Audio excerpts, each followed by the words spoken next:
I want us to explore this important topic of the mind because the mind is a muscle.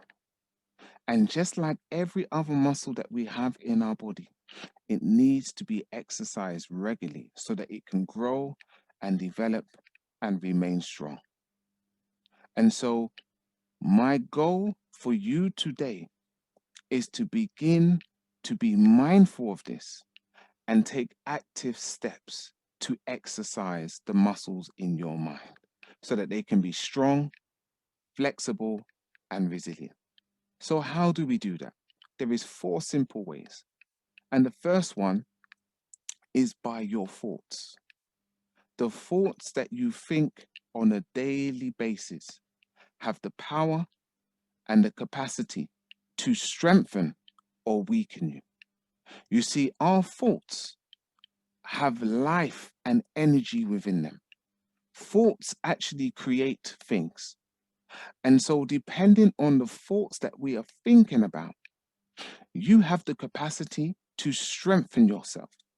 So, the thoughts that you are thinking, where you say that you are capable, when you say that you can do it, when you look and focus on your future and the blessings and the breakthroughs and the challenges that you will overcome, our thoughts are so powerful that they are the very thing that enables us to create our reality.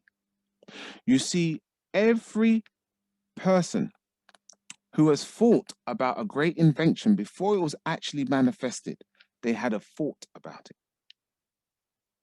Communication, the internet, mobile phones, laptops, all of these things started with a thought where someone said, I desire, I want to do, I'm going to achieve something.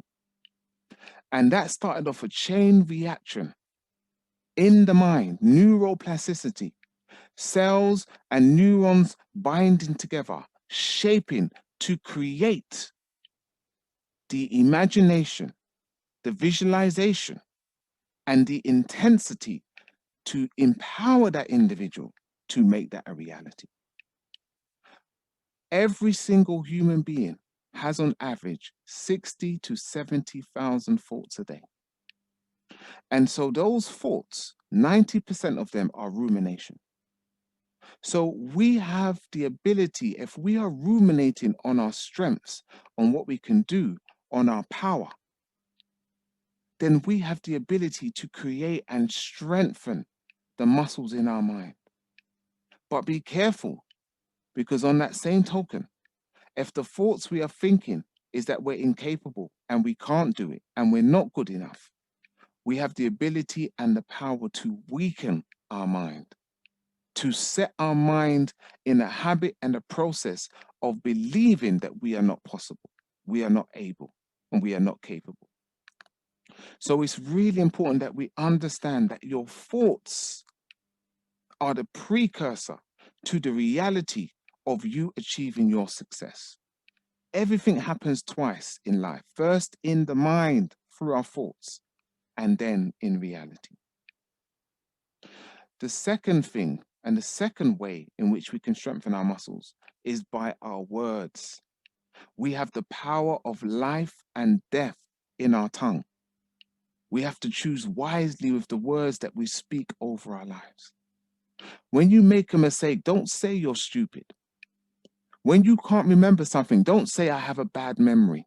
You are actually, predicting and actually cursing yourself by the words you are speaking. This is why we should use and operate out of the words of affirmations, speaking into being that which you desire to be, that which you will be, and that which you are. The words that we speak, our brain listens to every single one of them, and it then begins to navigate and operate based on what you say. Believe you me, the power of your words, when you change them, you change your reality. And when you change your reality, you change your life. Because as the saying says, whether you say you can or you can't, you are right. So be careful of the words you use. and use them to empower and strengthen your mind. The third thing that we can do to strengthen the muscles in our mind is reading. As the saying says, leaders are readers. And why is reading so important? Because the more information that you take in is the more that your brain is soaking up the wisdom and the knowledge and the understanding that it can then use to navigate through situations and circumstances. And so it's really important that we continuously are reading and learning and developing, because reading does for the brain what weights does for our muscles. And what you want to be is, just as much as you may be physically strong, you want to be mentally strong. And so reading is a great way to do that. And the fourth and the final one is by learning. Learning is so powerful for our minds and for our brains. When we are learning, what we are doing is we are changing the chemical transmission in our brain, known as neuroplasticity. So as we learn and as we develop new things and we continue to do that, we carve out new pathways in our brain. And the more that we do it, those pathways become stronger and they become more resilient, and they become ways in which we then operate out of, which is what we call habits. So I want to encourage you today, if you are focused on your physical strength and exercising that, that is great. But it's very important that you pay just as much dedication, determination, and time to exercising and building up the muscles of your mind.